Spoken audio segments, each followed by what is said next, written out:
Dios invita al ser humano, mediante el mandamiento del sábado, grabado en piedra, a mantener una relación continua y estrecha con Él.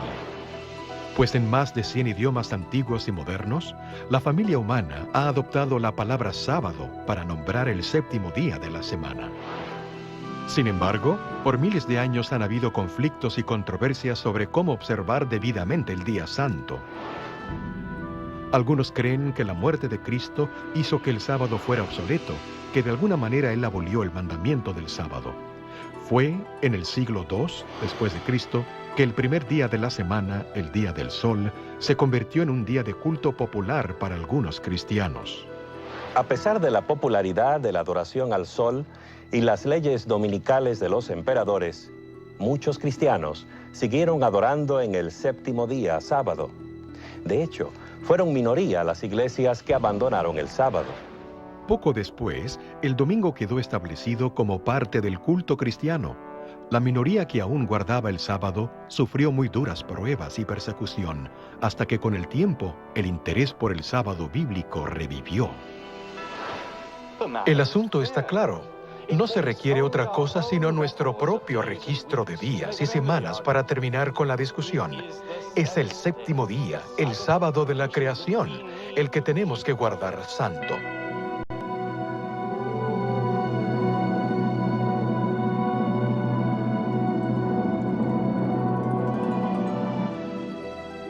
Bien, aquí continúa el episodio final de la historia del sábado, un santuario en el tiempo.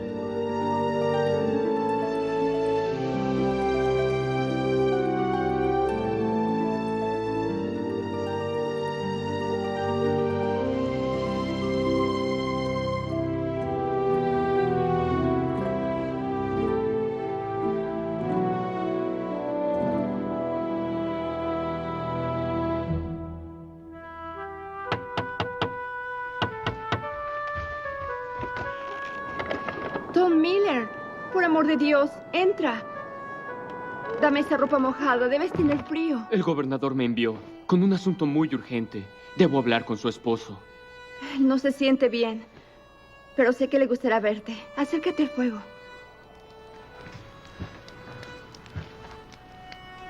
Roger, despierta. Tom Miller está aquí de parte del gobernador Winthrop. Tom Miller, cuánto me alegro de verte. ¿Qué asunto te trae desde Boston en una noche como esta? El gobernador me envió. He venido por todo el camino sin descansar, con un asunto de mucha urgencia. El señor Winthrop le advierte de un gran peligro para usted. Los magistrados quieren mandarla a Inglaterra. Han despachado al capitán Underhill y a sus hombres para tomarle por sorpresa.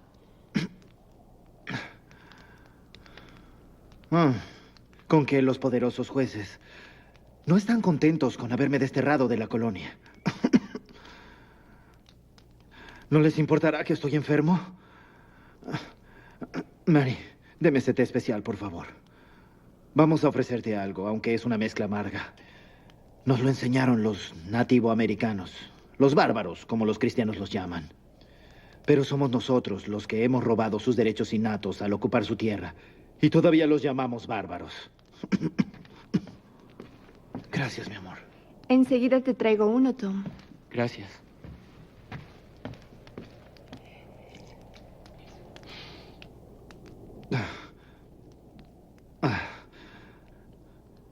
Así que, al parecer, tienen temor de que yo encuentre refugio en este desierto y levante una multitud de disidentes y perturbadores del orden público. Ese es el plan de ellos. En pleno invierno, mandarme en un barco a Inglaterra. Quizá Inglaterra sea un buen cambio para usted. Más civilizado y todo. ¿Dijiste civilizado? Te diré lo que significa volver a Inglaterra. Significa caer en las manos del arzobispo William Laud. Recuerdo muy bien cuán civilizado fue cuando condenó a Alexander Layton por seguir su propia conciencia. ¿Layton? ¿No oíste de él? Nunca hubo tan buen cristiano.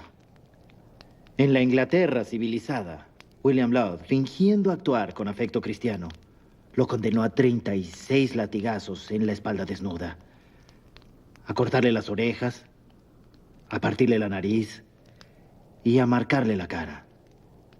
Luego nuestro cristiano lo hizo poner en el cepo a merced del hielo y la nieve. Se supone que mis crímenes son mayores que los de él. Voy a ser despojado de mi hogar y mi familia. Por defender la libertad. Por predicar el evangelio de la libertad. Por proteger los derechos de todos, aún los del indígena. Tom Miller, gracias por traerme estas noticias. Vuelve al gobernador y dale las gracias por su advertencia. Dile que no voy a Inglaterra. Voy a vivir libre en este nuevo mundo, cueste lo que cueste. Pero, señor, ¿y si...? No hay objeciones. Estaré bien. Conozco esta buena tierra mejor que el capitán Underhill, te lo aseguro. Ve ahora. Y que Dios sea contigo. Y con usted, señor.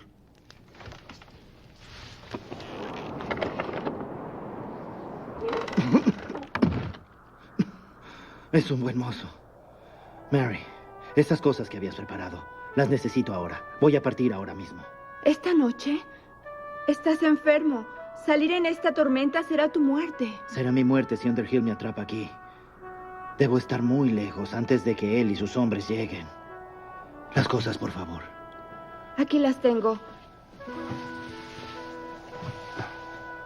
No sé qué es peor, que Underhill te atrape o que te sobrevenga la muerte en esta tormenta. Voy a correr ese riesgo cualquier día. Por lo menos, despídete de las niñas. Te van a extrañar mucho. Y yo también. No las despiertes. Pensaré en ustedes en todo momento. Y si Dios quiere, nos reuniremos muy pronto. Debo irme ya.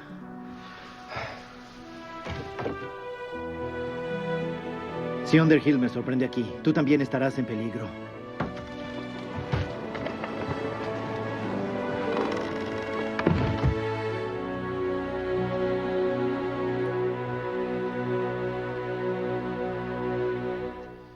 Era en enero de 1636, cuando Rogerio Williams dejó su hogar desafiando la gélida temperatura de ese invierno en la Nueva Inglaterra.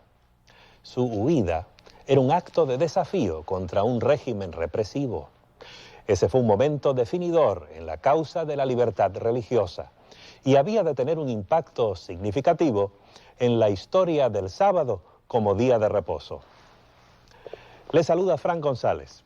Bienvenidos a la parte número 5, el capítulo final de la serie titulada Un santuario en el tiempo. Los historiadores y biógrafos describen a Rogerio Williams como un hombre de firmes convicciones, tierno corazón y una voluntad de acero invencible. Creía apasionadamente en los derechos individuales de todos los seres humanos y recomendaba la separación de la Iglesia y el Estado.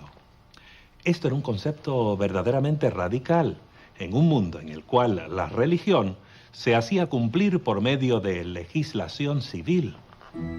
Después de su huida de Salem, se abrió paso hacia el sur a través de la selva sin caminos, sobreviviendo de lo que podía recoger o desenterrar en el bosque.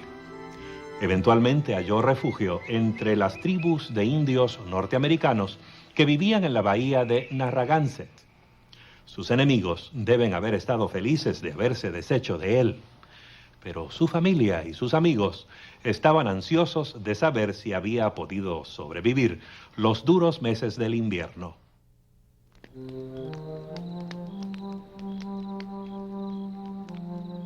Disculpe, estoy buscando a mi amigo Roger Williams. Me dijeron que usted podría conocerlo. Sé que estaba enfermo y muy probablemente... Habrá sido cuidado por sus buenos amigos y ahora se encuentra muy bien, gracias. ¡Señor Williams! Mi buen amigo, me encontraste. Ahora dime, ¿todavía el gobernador se acuerda de mí? Me gustaría oír noticias de Salem o de Boston. Ven y siéntate, dime. Sí, señor. El señor Winthrop me pidió buscarlo y quiere saber noticias de usted. La señora Williams le manda sus cariños también y dice que ella y sus hijas están bien. Esperando verlo pronto. Pues estoy bien, como puedes ver. Gracias a Dios y a la bondad de mis amigos Pieles Rojas. Pronto obtendré una concesión de territorio y bien merecido. Esta es la tierra de la libertad que usted busca. Libertad. Derechos inalienables. Que el gobierno no rija los asuntos espirituales. ¿Te parece extraño que yo reclame libertad para todos? Los puritanos de Boston usan la espada para imponer su religión. Pero forzar la religión sobre alguien que no la desea es nada menos que violar el alma. Mira, Tom, la espada humana puede forzar una nación entera a profesar una religión formal aparente. Eso no tiene valor delante de Dios. Solo la espada de su espíritu puede regir adecuadamente los asuntos de la conciencia. Así que, cuando regreses al gobernador, dile que debo acatar los dictados de mi conciencia. Tendré un territorio libre, donde la gente viva y adore de acuerdo a su conciencia. Y dile a Mary que pronto la haré traer. La extraño mucho a ella y a mis hijas. La menor se llama Freeborn, nacida libre como ella es. Estoy decidido a que crezca en una tierra libre. Prepararé un lugar para mi familia donde seremos realmente libres. Debes tener mucha hambre. Permíteme decirte La asignación de tierras que Rogerio Williams recibió en justa transacción de manos de la tribu de los indios Narragansett se convirtió en un refugio seguro para los que se oponían a la religión obligatoria de las colonias establecidas. Su visión de libertad personal se halla inmortalizada en la Carta Constitucional de la colonia de Rhode Island, colonia que él fundó. He aquí lo que dice: ninguna persona dentro de la colonia mencionada, nunca, desde este momento en adelante, será de manera alguna molestada, castigada, inquietada o puesta en duda por cualesquiera diferencias de opinión en asuntos de religión. Y había diferencias de opinión, muchas de ellas. Entre ellas, el asunto del día de adoración semanal. La correspondencia del mismo Rogerio Williams muestra que él reconocía el séptimo día de la semana, el sábado, como el día bíblico de reposo. Su colonia de Rhode Island proveyó un campo fértil y protegido para las semillas del reposo sabático en los Estados Unidos.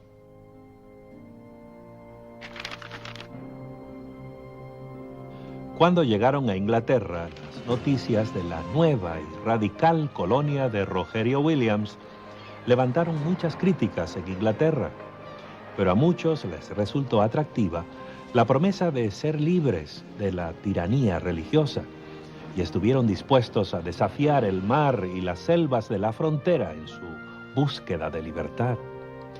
Entre los que abordaron los barcos se hallaba una pareja de bautistas de Tewkesbury, Esteban y Anna Mumford. Ellos son los que llevaron al Nuevo Mundo la enseñanza de que el sábado, séptimo día, es el verdadero día de reposo. En 1665, Esteban y Anne Mumford llegaron a Rhode Island. Probablemente se mudaron porque allí había iglesias bautistas, la única colonia con tanta libertad religiosa. Quizás se mudaron también por razones económicas. Esteban era comerciante de mucho éxito más tarde y Newport era un puerto comercial activo. En diciembre de 1671, los esposos Mumford y un puñado de otros formaron la primera congregación bautista del séptimo día en el Nuevo Mundo. El grupo floreció en el ambiente protegido de Rhode Island, pero cuando los miembros se aventuraron fuera del refugio que les ofrecía su propia colonia, debieron afrontar problemas. En Connecticut, por ejemplo, los miembros de la iglesia de Newport fueron multados y encarcelados por trabajar en domingo, pues su día de culto era sábado. Era una forma de hostilizarlos por parte del Estado por su inconformidad. Esos primeros bautistas del séptimo día vieron que sus creencias y prácticas relativas al sábado harían que se levantaran conflictos en cualquier comunidad donde se guardara el domingo. La solución fue obedecer el llamado a la libertad que les llegaba desde la frontera que se iba expandiendo. La razón por qué fundaban iglesias en las fronteras, lo cual ocurrió una y otra vez, fue en parte porque era más fácil hallar tierras inhabitadas, comenzar un pueblo, comenzar una iglesia, crear otras instituciones que ayudaran a la observancia del sábado y a la libertad religiosa en general.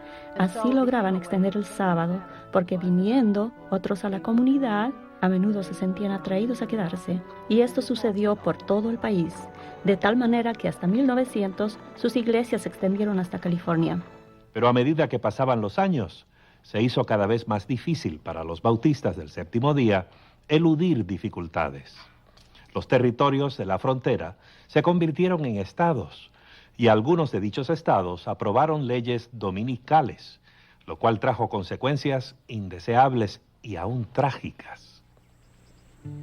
Ocurrió hace un tiempo atrás, en 1885. Vinieron de algún lugar, de Ohio, los dos.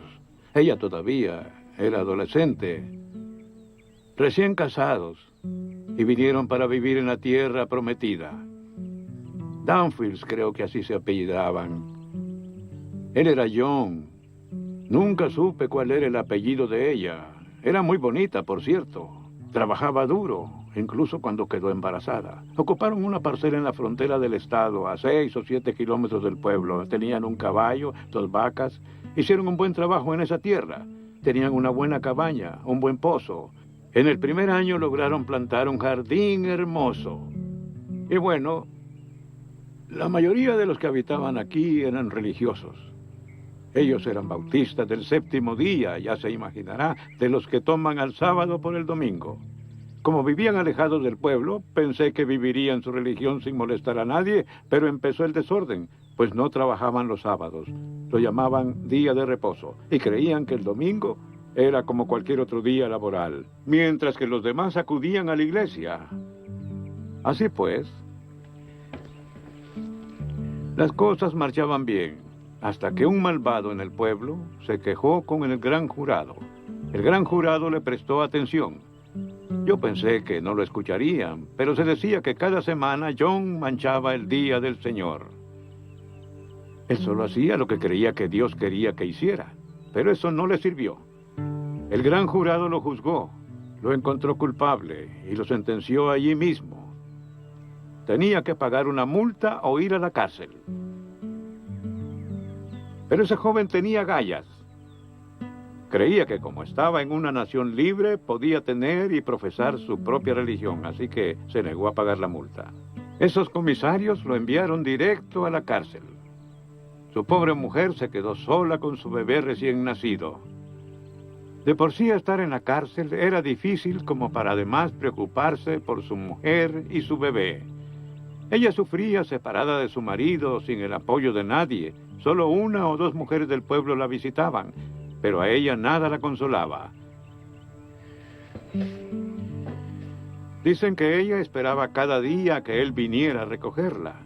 Dicen que se sentaba junto al portón con su bebé en brazos por horas y horas. Así pasaron semanas, y el bebé se enfermó. Después oímos que el pequeño había muerto en los brazos de su madre.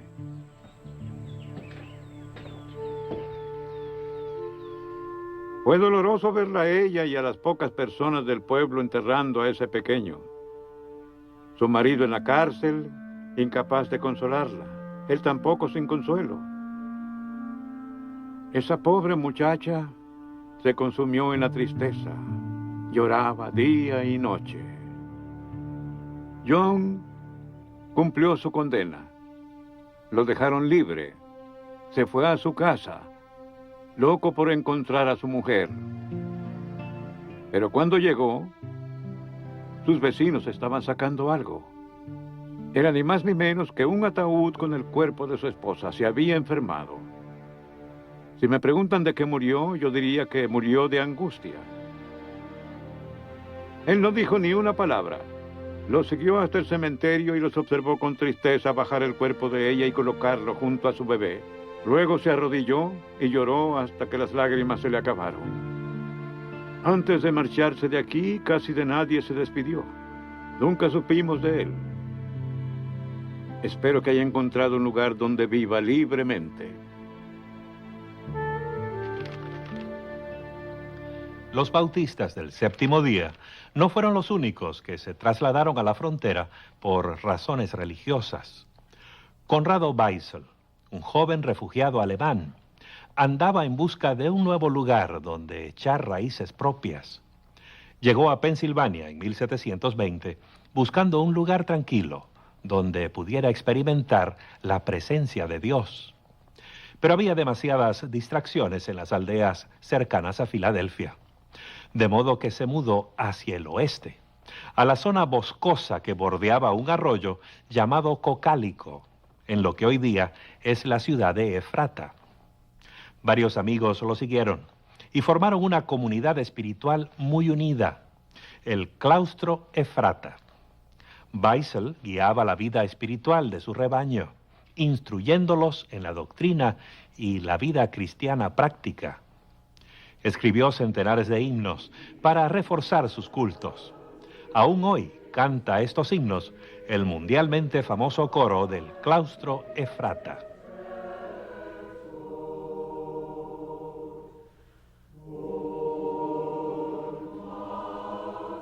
La vida era austera. Practicaban el celibato. Los hombres y las mujeres vivían en lugares separados. Eran gente industriosa, buenos trabajadores. Levantaron edificios bien construidos, plantaron quintas y huertos y pusieron en operación una próspera imprenta. Su estilo de vida típico de la frontera era físicamente agotador, lo cual le daba un significado especial a su día semanal de reposo, que era el sábado, séptimo día. Weissel expuso sus puntos de vista sobre el sábado en un tratado que escribió en 1728, Mysterion Anomias, o el misterio de la iniquidad. Ahí describió el sábado como una dádiva de la gracia de Dios para librar del trabajo a la gente una vez a la semana. El sábado era un día cuando Weissel y sus compañeros podían comer su pan sin tener que esforzarse en sus trabajos. Esto puso a la comunidad de Weissel en conflicto con las leyes dominicales de Pensilvania. En 1730, la comunidad de Efrata tuvo conflictos legales por quebrantar las leyes dominicales de la colonia de Pensilvania. Algunos feligreses fueron detenidos y encarcelados en Lancaster. Aun cuando Weissel y sus seguidores no andaban al mismo paso que la sociedad que los rodeaba, mantuvieron fielmente su observancia del reposo sabático. Es que no se trataba solo de un día para descansar. Según su criterio, representaba una realidad eterna.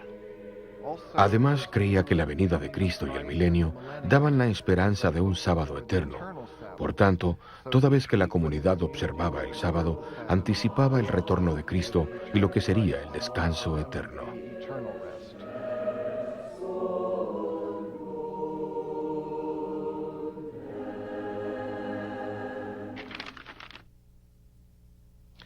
Al igual que Weissel, Nicolás Luis von Zinzendorf nació en Alemania.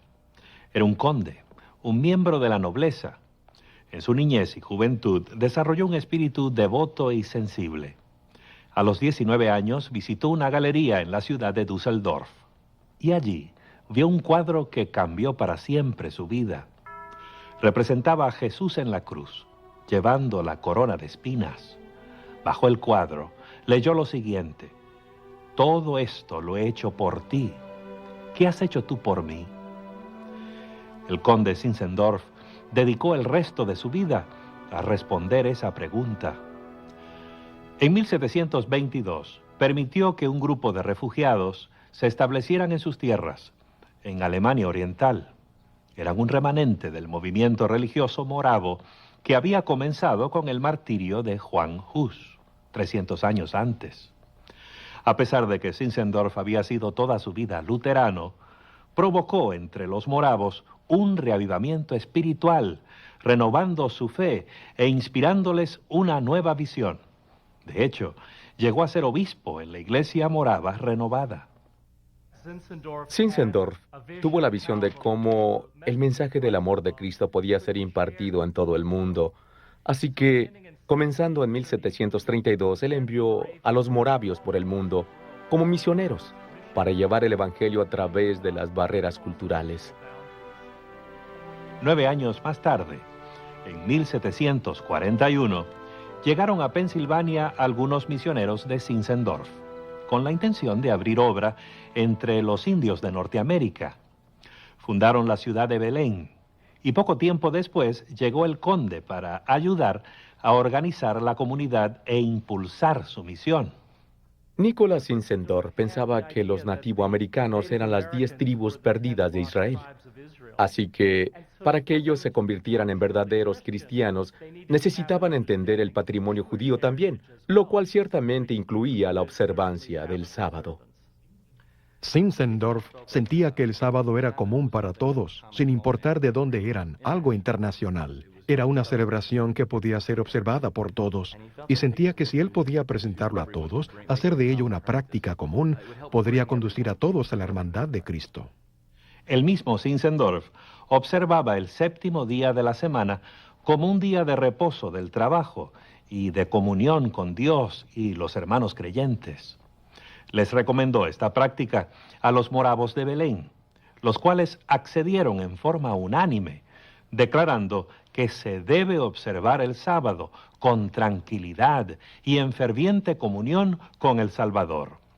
Zinzendorf sentía que el sábado era el verdadero día de reposo, un tiempo para prepararse mentalmente para que, como pienso que Zinzendorf escribió cierta vez, Dios obre en uno. Pero fue el domingo el descanso legal provisto por la ley inglesa y los moravios observaban los dos.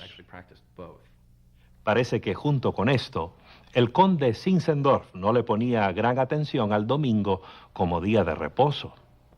Durante el verano de 1742, salió en gira por las misiones indígenas moravas. Cierto domingo, él y su grupo acampaban cerca de Hurley, Nueva York.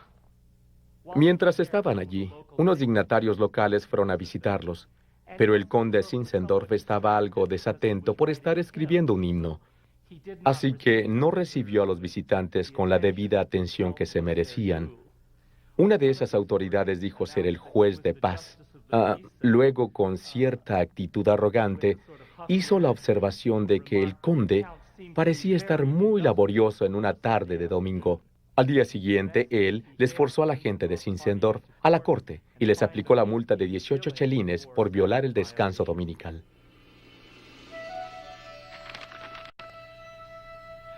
Al comienzo del siglo XIX, la mayoría de las iglesias protestantes de América rebosaban de optimismo.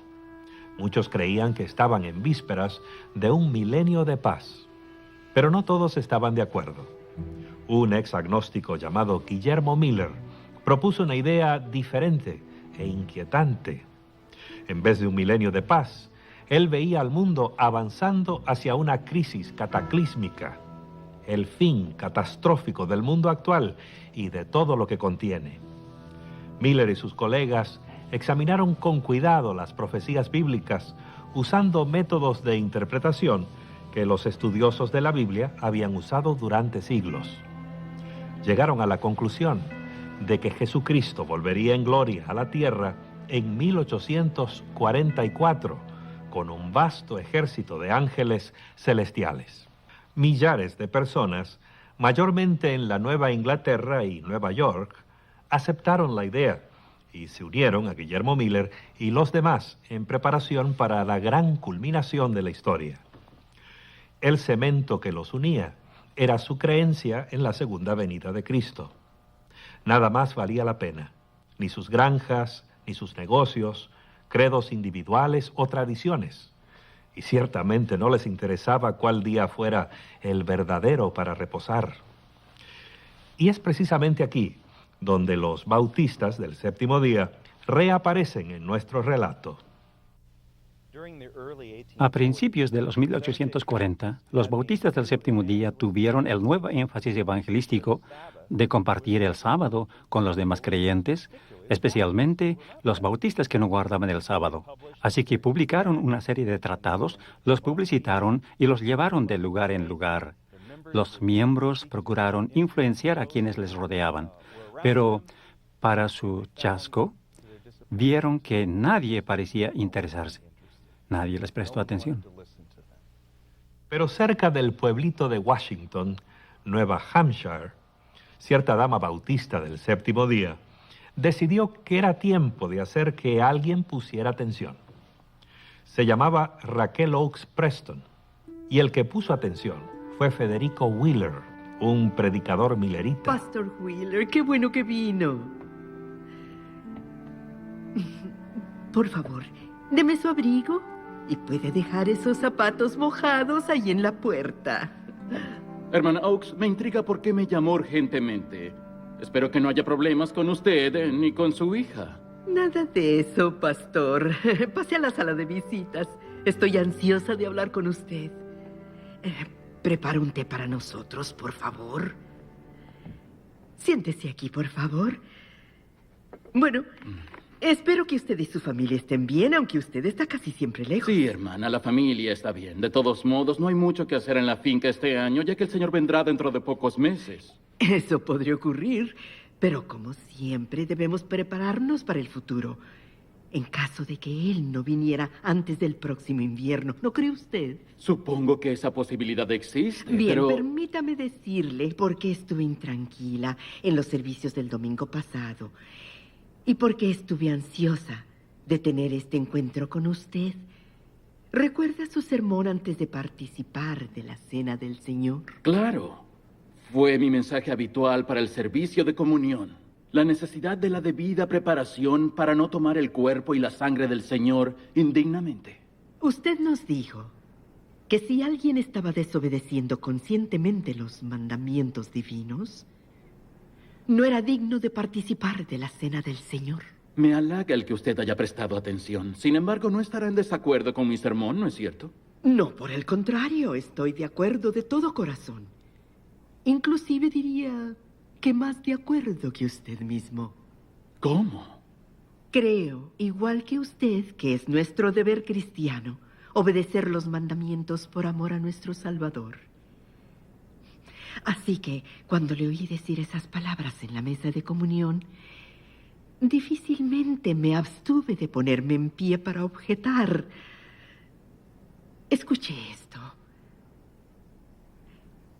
Acuérdate del día del sábado para santificarlo. 6 días trabajarás y harás toda tu obra, mas el séptimo es sábado para Jehová tu Dios. Claro, conozco bien ese pasaje. Sin embargo, usted y su congregación están desobedeciendo este mandamiento. ¿Desobedeciendo? ¿Cómo piensa encontrarse con nuestro Salvador que viene cuando usted rechaza una revelación tan clara de su voluntad? Él dijo que el séptimo día sería su santo sábado. ¿Por qué se contenta con observar el primer día? Pero, hermano... El primer día, Pastor Wheeler, que es domingo, en vez del séptimo día, que es sábado. ¿Entiende usted? Como ministro de su Grey, es su deber, su privilegio, guiar su congregación hacia una cabal comprensión del sábado del Señor. Confieso que nunca había pensado en ese sentido. Quizás será mejor estudiar. Parece que estuvimos tan empapados con la idea de que el Señor puede venir este año que hemos dejado a un lado otros asuntos importantes. Cierto. Debo someter este asunto al estudio y a la oración. Es todo lo que pido. Estoy segura de que la verdad será tan clara para usted como lo es para mí. Gracias, querida. Frederick Wheeler estaba impresionado con lo que Raquel Oakes le había dicho. Obtuvo su atención. Entonces tomó la Biblia y aquellos tratados sobre el sábado que los bautistas del séptimo día habían publicado y los estudió fervientemente, hasta convencerse de que el séptimo día era el sábado del Señor. Wheeler, junto con todos los seguidores de Miller, se sintió profundamente chasqueado cuando Cristo no volvió en 1844. Pero no perdió su fe en la Biblia, aun cuando no la comprendía en su totalidad. Siguió estudiando la base bíblica para reposar el séptimo día y pronto se dio cuenta de que otros compartían su interés. A principios de 1845, T.M. Preble escribió un tratado en el cual presentaba algunos argumentos muy persuasivos en favor del sábado como día de reposo. Un lector muy interesado fue José Bates, un capitán de barco jubilado y ferviente estudioso de la Sagrada Escritura. José Bates leyó lo que Thomas Preble había publicado sobre el sábado en febrero o marzo de 1845, y al leer su Biblia y ese material, él llegó a convencerse de que el séptimo día era el sábado del Señor. Después de haber ampliado su entendimiento, él se convirtió posteriormente en el principal defensor del reposo del séptimo día, lo cual propició el comienzo de la Iglesia Adventista del Séptimo Día.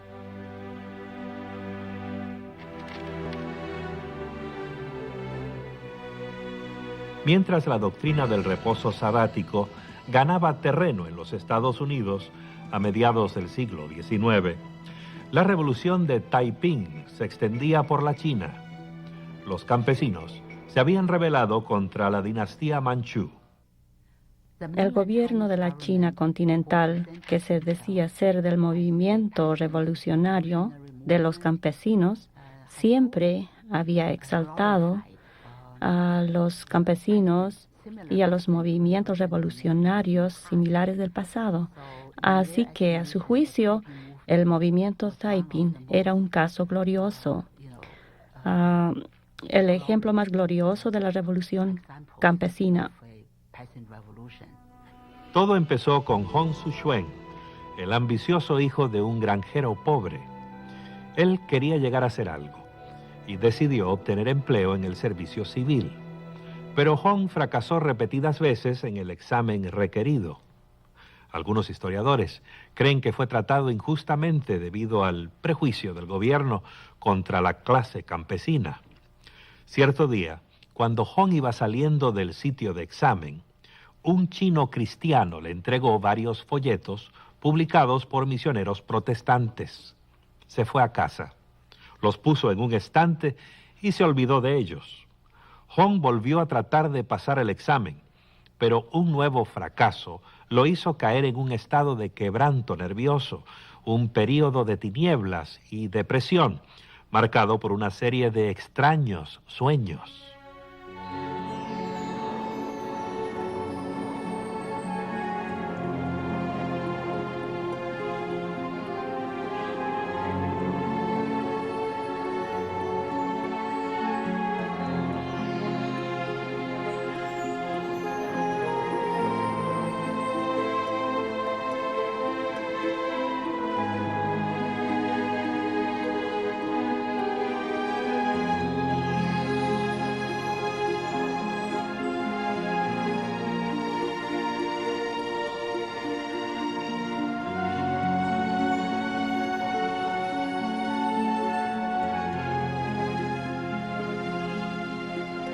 ¿Quién era el anciano?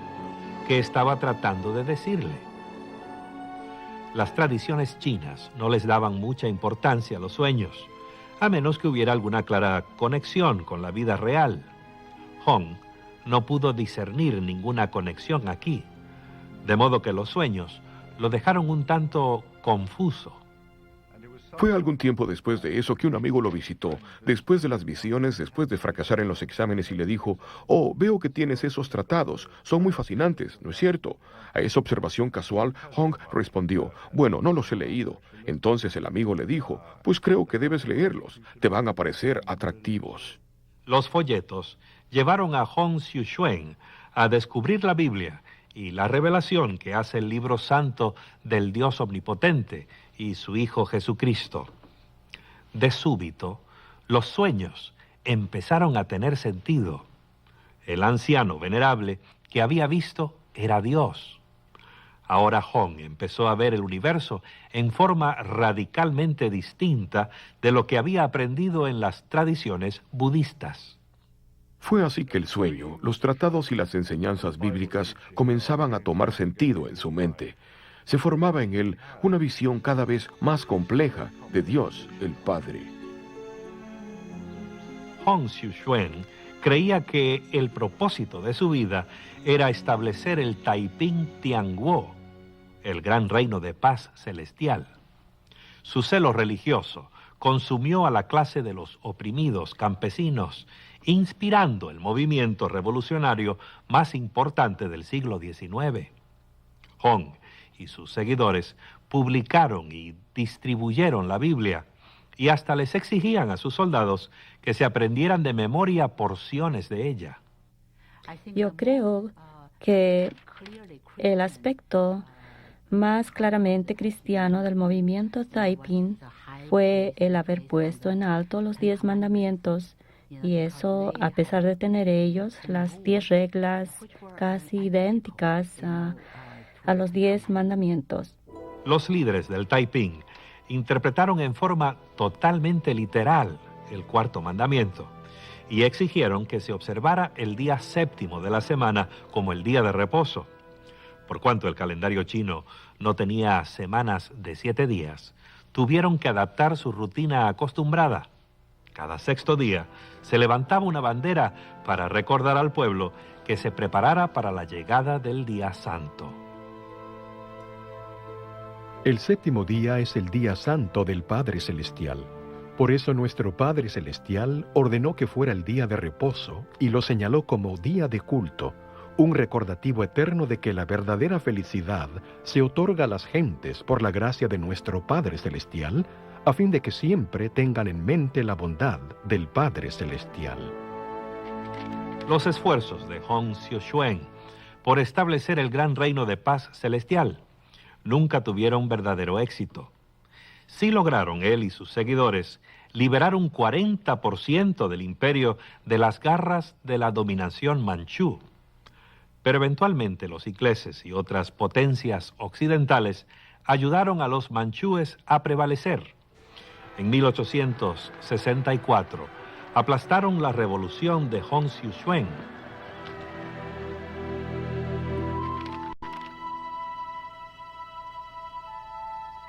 Durante las mismas décadas que vieron las feroces batallas del movimiento Taiping en China, un aislado rincón de Norteamérica presenciaba su propia revolución.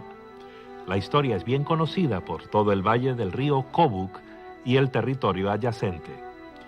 Allá por mediados del siglo XIX, por esos lares, vivía un indígena o inupiat llamado Manilik, hombre tranquilo y poco amigo de la ostentación, conocido como el profeta esquimal. Su historia ha perdurado de generación en generación. Una vez cuando Manilac era muchacho, estaba buscando sus serpientes. Vio un lugar para descansar, entonces fue ahí y se sentó sobre un madero. Luego oyó algo extraño como Tatakiek. Tatakiek sonaba así. Significa padre e hijo, padre e hijo. Fue muchas veces al mismo lugar y oyó lo mismo una y otra vez. Otra palabra más, Isrumik Sukti, fuente de la inteligencia, fuente del pensamiento. Oyó eso una y otra vez. Decía muchas cosas extrañas y la gente pensaba que tal vez él estaba loco, pero era sabio, más sabio que Afatkuk, los chamanes. Alguna vez habló de gente extraña que vendría de lejos, toda de blanco. Y luego decía, van a traer libros y la gente va a comprender estos libros y va a saber de Dios. Hablaba de canoas que volarían en el cielo, de gente que iría en canoas sobre las aguas sin remar. Por eso pensaban que estaba loco.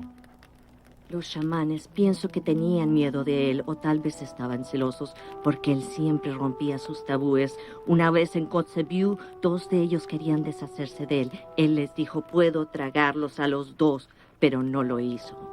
Ellos quisieron destruir su espíritu mientras dormía, pero su luz interior era muy brillante, no podían acercarse. Otra cosa, hablaba de reposar en el séptimo día. Ponía un poste enfrente de su carpa cada séptimo día y decía, en este día yo descanso. La gente decía, ¿por qué descansas? Eres un flojo, por eso no estás haciendo nada. Él les respondía que vivía por los mandamientos del abuelo. Abuelo. Eso significa Dios. Es cierto. Después de su muerte, perdura el impacto del mensaje y el ejemplo de Manilik.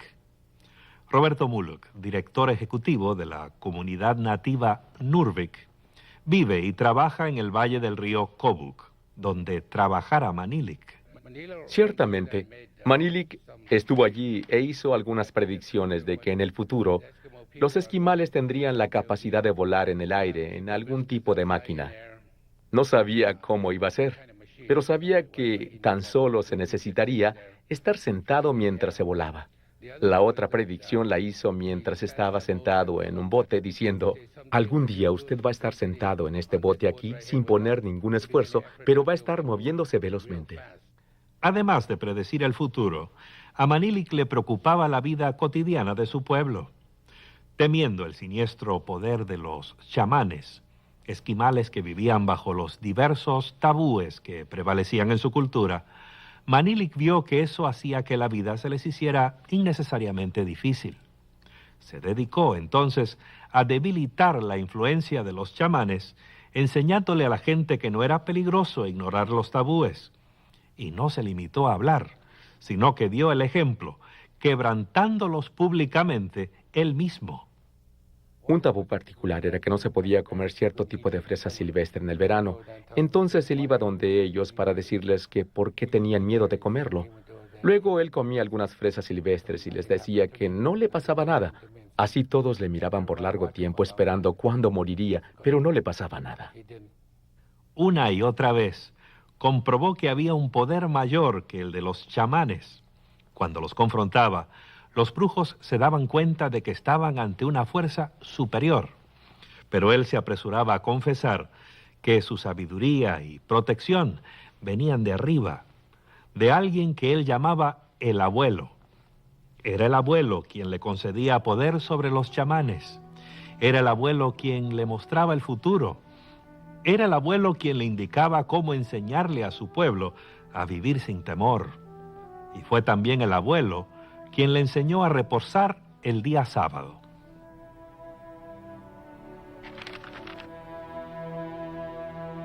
La historia de Manilik es solo una entre muchas que cuentan de individuos que han aprendido acerca del sábado sin haber leído nunca una Biblia ni visto a un misionero. Otro relato llega hasta nosotros de un remoto rincón de la selva tropical sudamericana. Hace unos 100 años, Aucua, el jefe de un poblado indio, tuvo un sueño asombroso, el cual transformó su vida.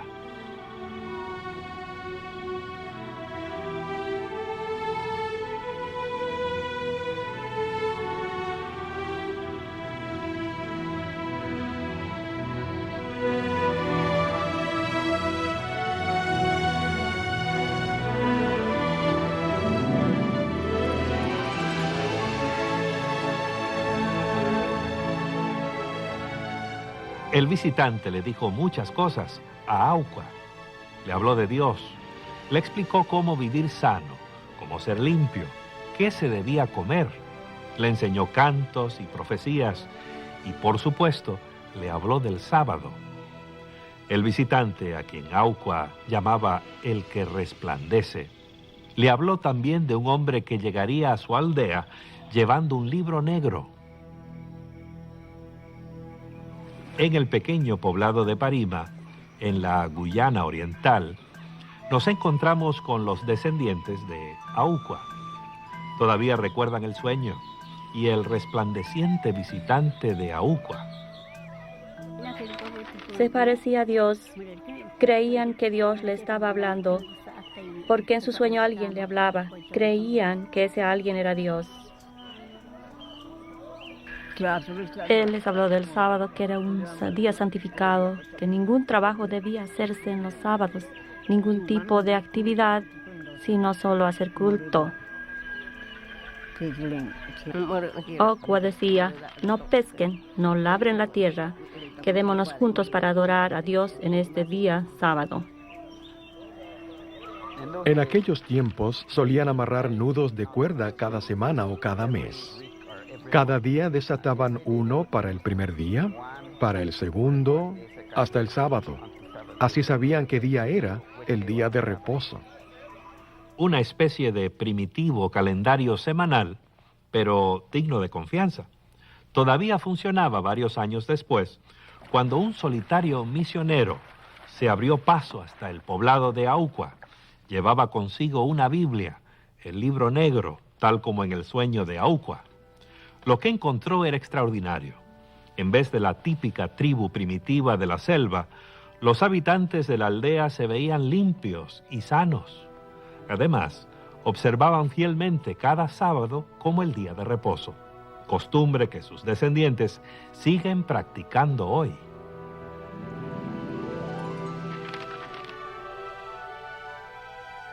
Le sorprenderá al televidente saber que el sábado del séptimo día tiene raíces profundas en el continente africano. Veintenas de iglesias independientes han surgido entre los pueblos africanos desde la llegada de los misioneros protestantes en el siglo XVIII. Estos grupos nativos, fundados y dirigidos por africanos, comparten un trasfondo común.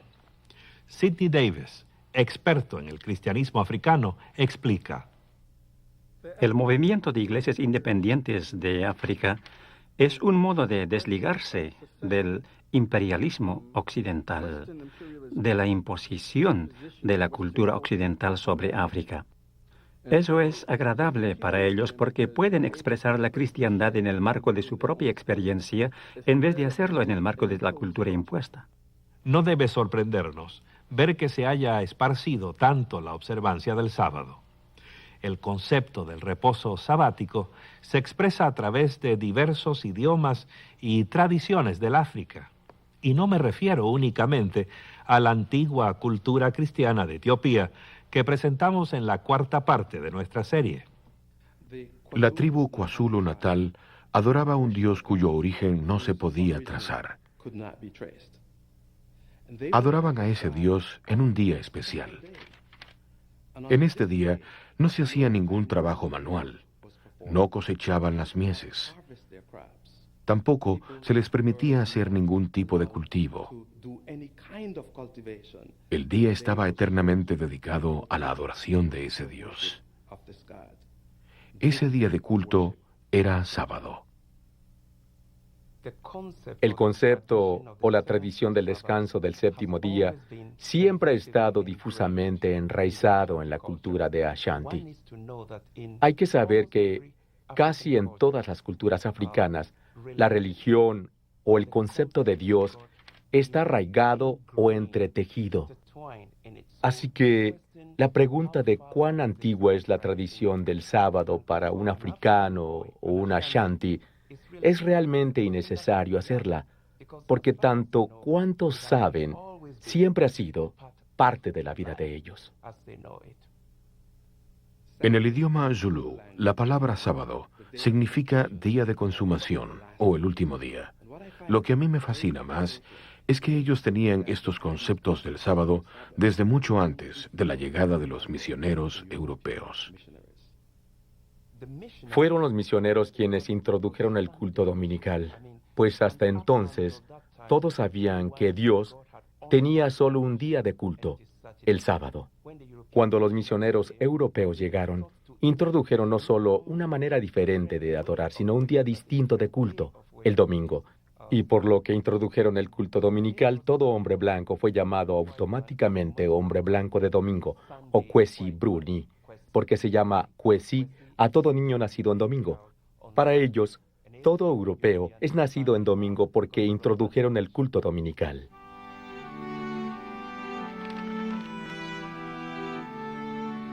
En América, la tradición que establece el domingo como un día santo ha caracterizado la vida religiosa durante siglos. Se ha llegado a considerar su observancia como un requisito para recibir las bendiciones de Dios. Más aún, algunos sostienen que ignorar el día santo es lo mismo que invitar un desastre.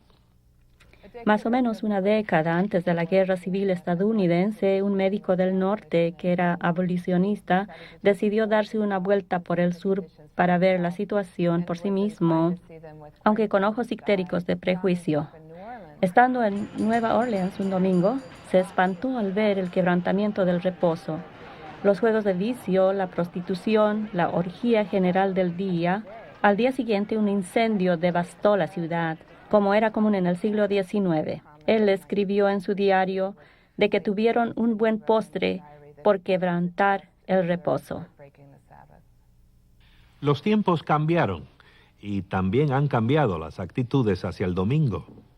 A medida que la industria se volvió más mecanizada y las leyes laborales fueron limitando la extensión de la semana laboral, la gente se aficionó al lujo que significaba tener tiempo libre.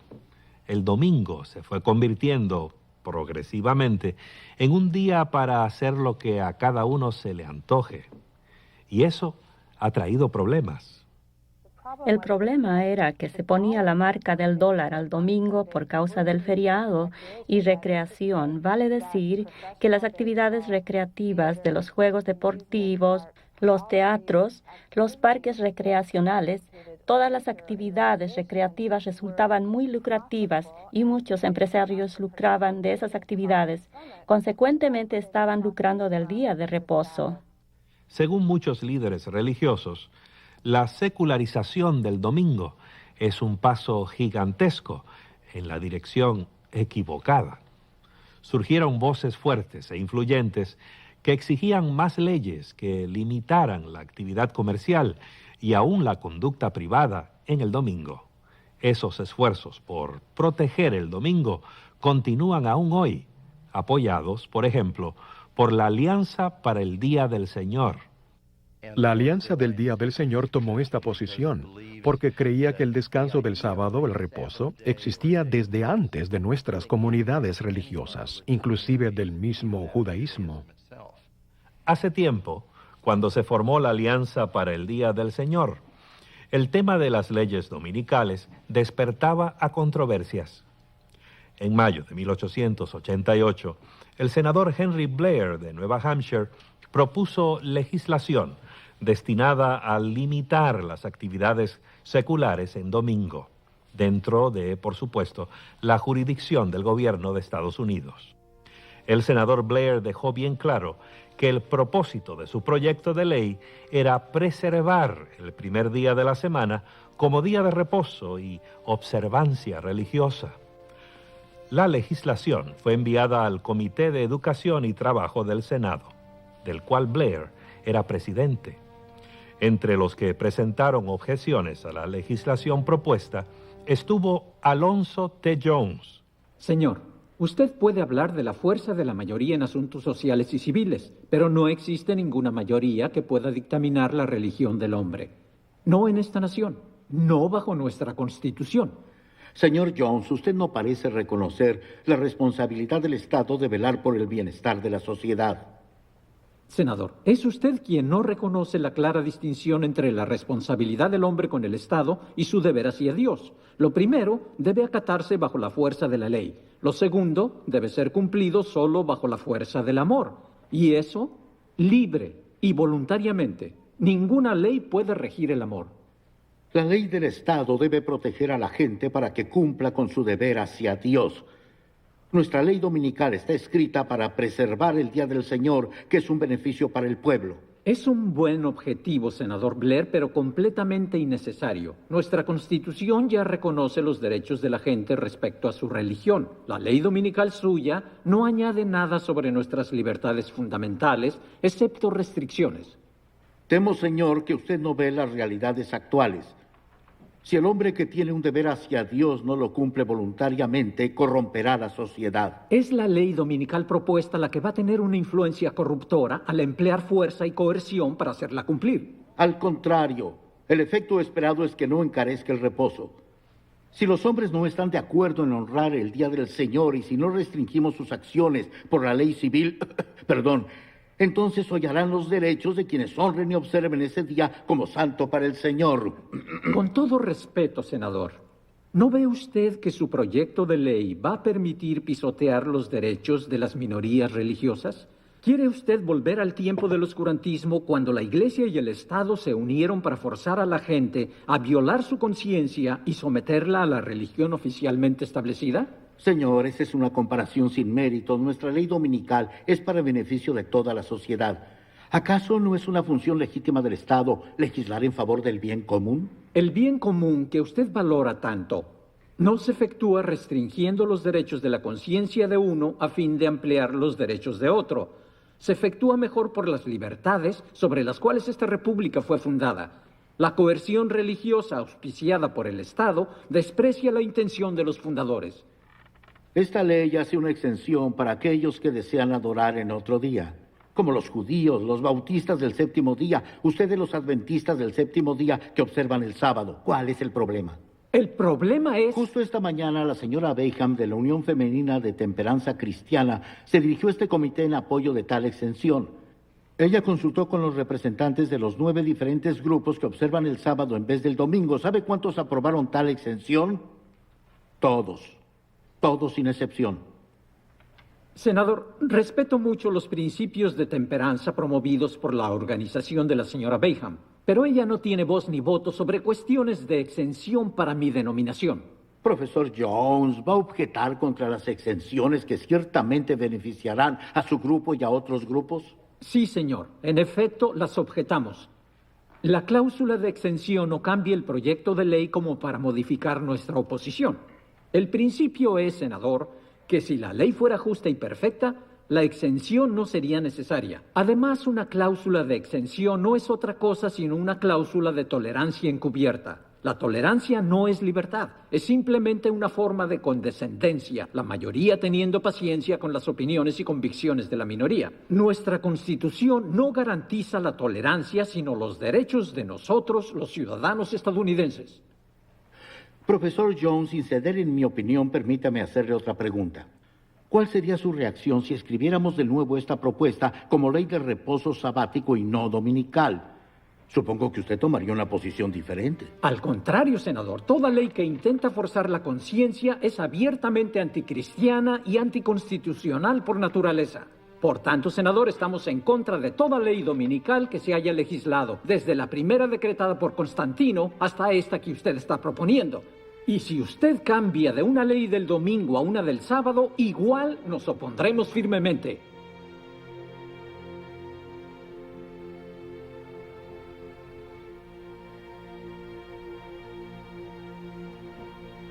La ley propuesta por el senador Blair nunca trascendió su comité, pero ya existían muchas otras leyes dominicales llamadas leyes azules.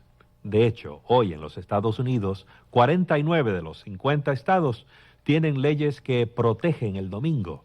Alaska es la única excepción.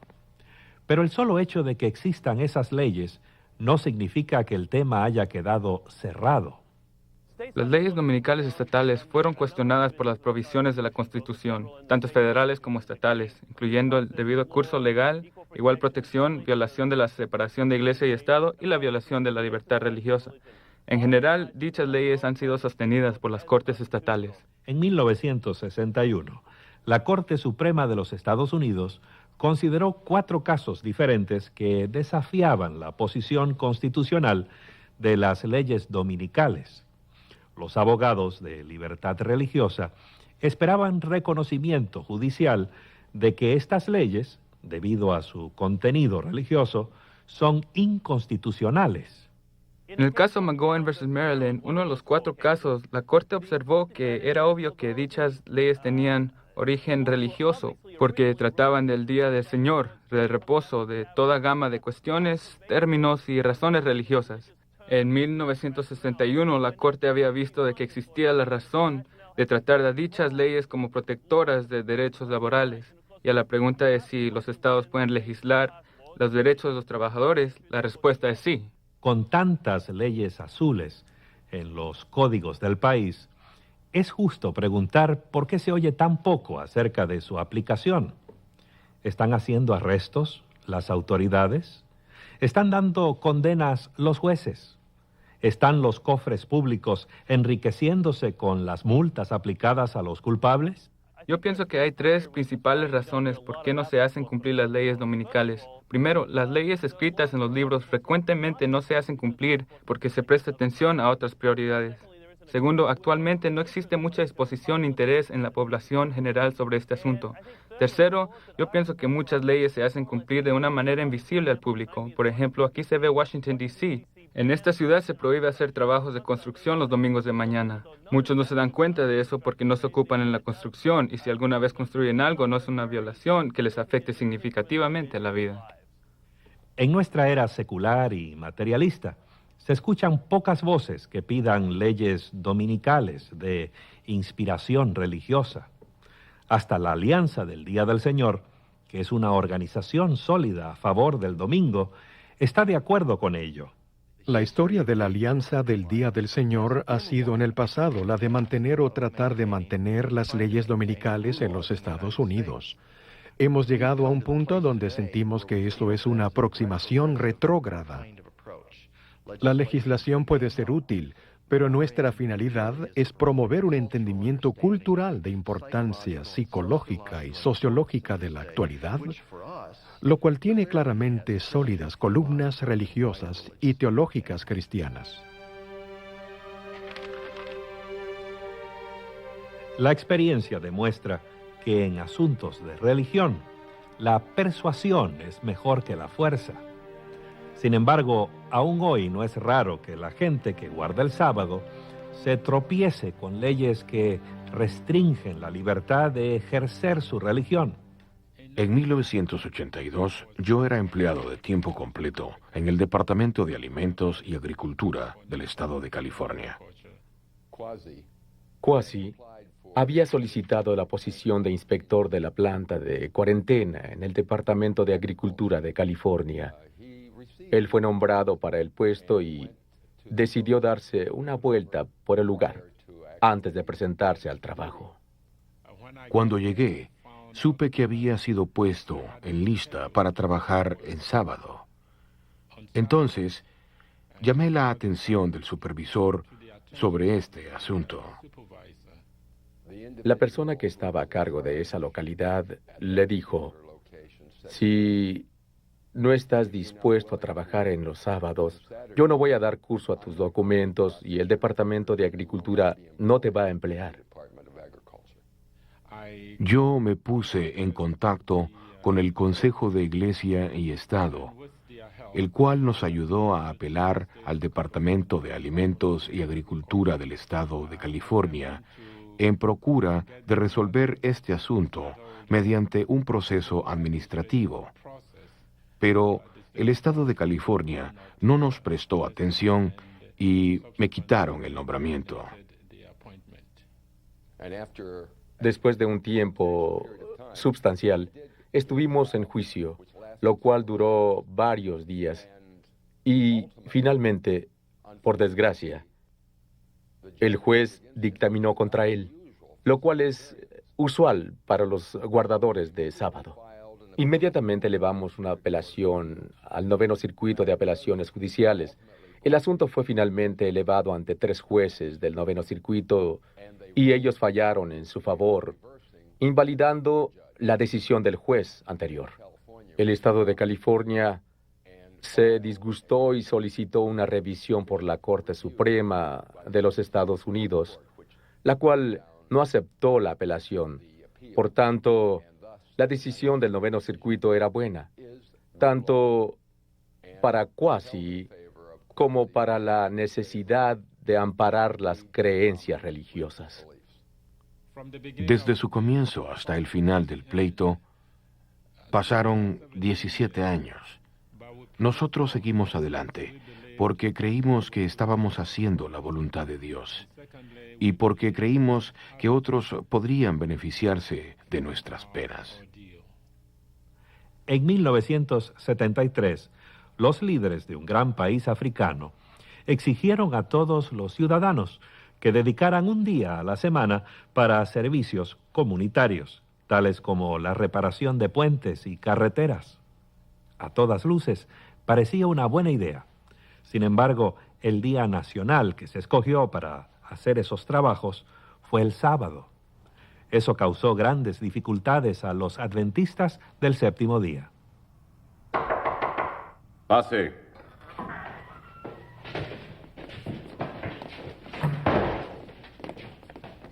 Señor, aquí está Gideón Kidenda. Sí, Kidenda. Gracias por venir, ciudadano Kidenda. ¿Dónde lo hallaron? ¿Qué estaba haciendo? Estaba en su iglesia junto con los otros, 50 o 60 personas. Él estaba al frente orando. Nosotros éramos solo 2, así que no pudimos traerlos a todos. Tratamos de hacerle entender para que él les dijera que se fueran de la iglesia. ¿Y ellos están todavía en la iglesia? Sí, primero quisieron seguirnos. Les dijimos que se fueran a trabajar, pero se fueron directo a la iglesia. Bien. Ciudadano Kidenda, dime, ¿qué viste afuera mientras mis hombres te traían? Gente trabajando. Exacto. Están rellenando los huecos de los caminos, están deshiervando y cortando arbustos. Ellos trabajan aquí y otros en todo el país están haciendo lo mismo. ¿Sabes por qué? ¿Por qué la gente en todo el país está trabajando en su comunidad hoy? Día Nacional de Trabajo. Así que, ¿sabes que es Día Nacional de Trabajo? Hoy y todos los sábados del año es Día Nacional de Trabajo. Pero por alguna razón no estás con tus compañeros ciudadanos trabajando para el bien de tu comunidad y tu país. Más bien estás en la iglesia. Yo estoy dispuesto a dar servicio a mi país. En cualquier otro día. Escoja el día y yo lo haré. Una silla. Siéntate, por favor. La ley de la nación dice que el sábado es el Día Nacional de Trabajo. Así que ese es el día cuando trabajaremos en la comunidad. Eso te incluye a ti y a toda la gente en tu iglesia. Tú eres su líder. Tienes que decirles eso. Aunque les diga, no van a hacerlo. No en sábado. El sábado es día de reposo para Dios. Diles que ahora eso ha cambiado. Que adoren a Dios en otro día. No puedo cambiar el día. El sábado es reposo de Dios, no mío. Es su mandamiento que lo guardemos. No puedo cambiarlo. Escúchame, Kidenda. Haz que tu gente se comporte como buenos ciudadanos o tú tendrás que pagar las consecuencias. Esta magulladura en tu cara será apenas una picadura de mosquito. Llévenselo y enciérrenlo. Señor, véame. Estos hombres me han golpeado. Mi sangre está en mi camisa y en sus manos. Me podrán golpear otra vez, tal vez matarme. Pero eso no va a cambiar nada. No puedo decir a los miembros de mi iglesia que quebranten la ley de Dios. Ya veremos, Gideón Kidenda. Ya veremos eso.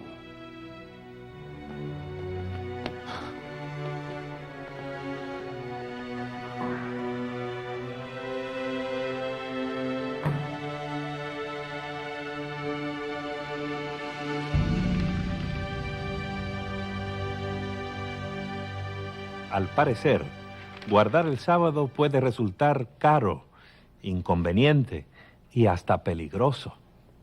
A raíz de todo esto, resulta sorprendente notar cuántos cristianos hay que guardan el sábado hoy. El directorio de grupos que observan el sábado, publicado por la Asociación del Sábado Bíblico, contiene más de 400 iglesias y denominaciones que guardan el sábado. Uno de ellos es la Iglesia de Dios del Séptimo Día, con sede en el estado de Colorado, que tiene una feligresía mundial de cerca de 200,000. El reposo del séptimo día es importante para nosotros como denominación por causa de habernos comprometido a ser bíblicos, una congregación basada en la Biblia. Creemos que el sábado es una parte integral de las enseñanzas bíblicas y sería imposible enseñar todos los consejos de Dios y aún vivir de toda palabra que sale de la boca de Dios si ignoráramos su reposo del séptimo día.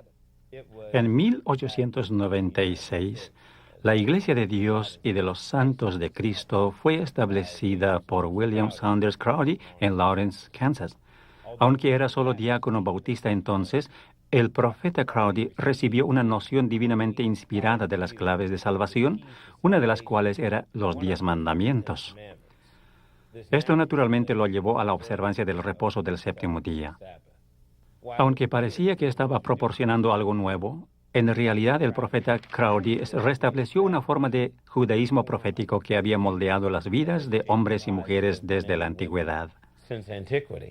Muchos de los grupos más pequeños que guardan el sábado surgieron de la Iglesia Mundial de Dios, fundada por el empresario Herbert Armstrong. El relato tiene un comienzo inverosímil. En realidad fue la esposa del señor Armstrong la que lo interesó en el sábado. Esto sucedió en 1926. En Eugene, Oregon, una vecina convenció a la esposa del señor Armstrong de que debía guardar el reposo del séptimo día. La vecina le probó esto por la Biblia. Cuando ella le habló de esto a su esposo, Herbert, él se encolerizó, se enojó tanto que en cierto punto de la discusión le dijo a ella que se divorciaría si continuaba en este tipo de fanatismo. ¿Cómo lo llamó? Ella dijo, en vez de divorciarme, ¿por qué no lo averiguas y ves si estoy en lo cierto o no? Herbert Armstrong no se divorció de su esposa. Al contrario, aceptó su desafío y pasó varios meses investigando el tema en una biblioteca cercana. Para su sorpresa, no pudo contradecirle. Se sintió arrinconado y solo pudo llegar a la única conclusión de que el sábado, el séptimo día, es el día bíblico de reposo. Este llegó a ser el distintivo de la iglesia que fundó. Herbert Armstrong murió en 1986. La nueva directiva de la Iglesia Mundial de Dios llevó a la denominación hacia un rumbo distinto, más en línea con la mayoría del mundo cristiano, que incluía el cambio de su día de adoración por el domingo.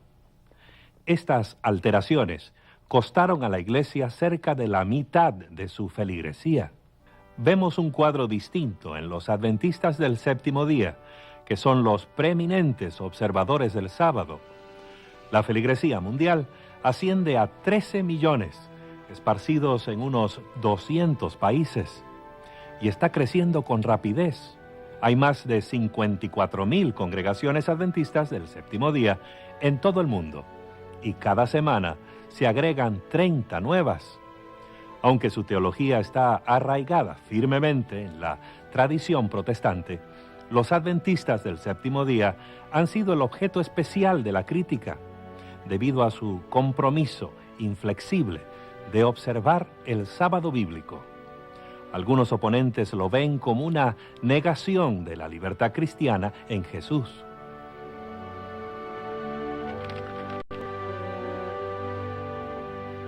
Por supuesto que la libertad está en el corazón de la fe cristiana. Y algunos dicen que guardar el sábado es rechazar la libertad cristiana, que guardar el sábado es legalismo, una forma de ganar la salvación mediante la obediencia. Pero observar el día bíblico de reposo, ¿es necesariamente legalismo? Dios instituyó el sábado en la creación antes del pecado. ¿Era legalismo esa vez? Si no era legalismo, ¿qué es lo que hace inherentemente legalista ahora? Cuando Dios dio maná por 40 años en el desierto, ¿no cayó maná en sábado? ¿Era legalismo? Cuando Dios dio los 10 mandamientos, ¿eran legalistas esos 10 mandamientos? ¿Estaba Dios forzando a un código legalista? No, no estaba. La obediencia no es legalismo. La obediencia puede ser nuestra expresión de amor y gratitud a Dios por su gracia y salvación. Ahora bien, algunos teólogos cristianos insisten que la salvación está basada en las promesas de Dios, en su pacto, y no en nuestra conducta. Dicen que guardar el sábado en obediencia al mandamiento no es necesario. Los adventistas, que también creen que la salvación depende en las promesas y el pacto de Dios, consideran, sin embargo, el día de reposo bíblico como otra bendición que el mismo Dios le ha concedido a la humanidad desde el Edén. En toda la Escritura, el pacto se presenta como una experiencia de reposar en Dios. Dios quiere que su pueblo confíe en Él y le otorga las provisiones que ha declarado en su pacto. Entonces podemos descansar y estar seguros en Dios. Cuando estamos fuera de este pacto de comunión con Dios, nos preocupa nuestra salvación, nos preocupa nuestro futuro, lo que sobrevendrá. Por lo contrario, dentro del pacto tenemos un descanso y una confianza completos en Dios. El sábado simboliza ese reposo. Y al guardar el sábado, descansamos en la seguridad de que Jesús nos redimió en la cruz, de que somos salvos, que somos sus hijos, que podemos depender de Él. Si el día de reposo tiene un lugar apropiado en la vida del cristiano, ¿por qué tiene que ser el sábado? La mayoría de las iglesias enseñan que los cristianos debieran guardar el domingo en su lugar y citan referencias del Nuevo Testamento para apoyar su punto.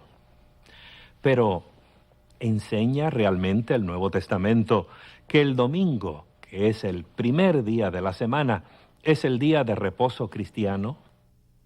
En el Nuevo Testamento se menciona el primer día de la semana. Al parecer, los cristianos se reunieron 1 o 2 veces en ese día. Pero no hubo transferencia de la importancia del sábado, del séptimo día, al primer día de la semana, llamado domingo. No se convirtió en el día de reposo, ni se convirtió en el día cuando se celebra la actividad creativa de Dios. Tampoco se convirtió en el día de culto cristiano, lo cual sigue siendo el sábado del séptimo día.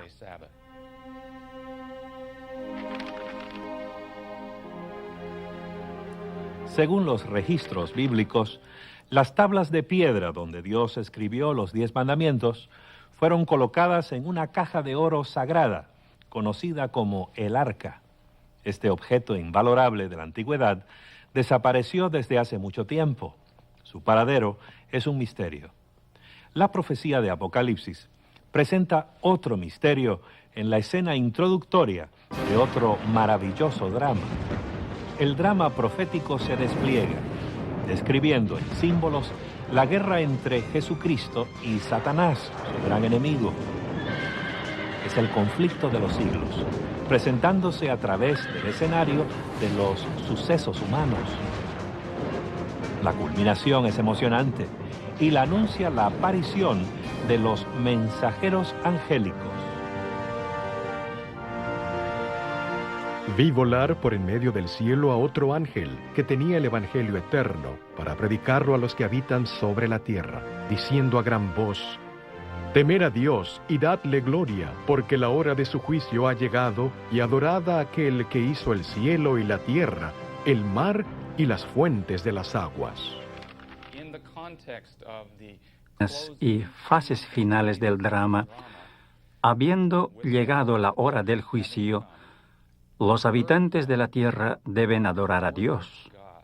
Luego, Dios es descrito con el lenguaje del cuarto mandamiento, descrito como uno que creó todas las cosas.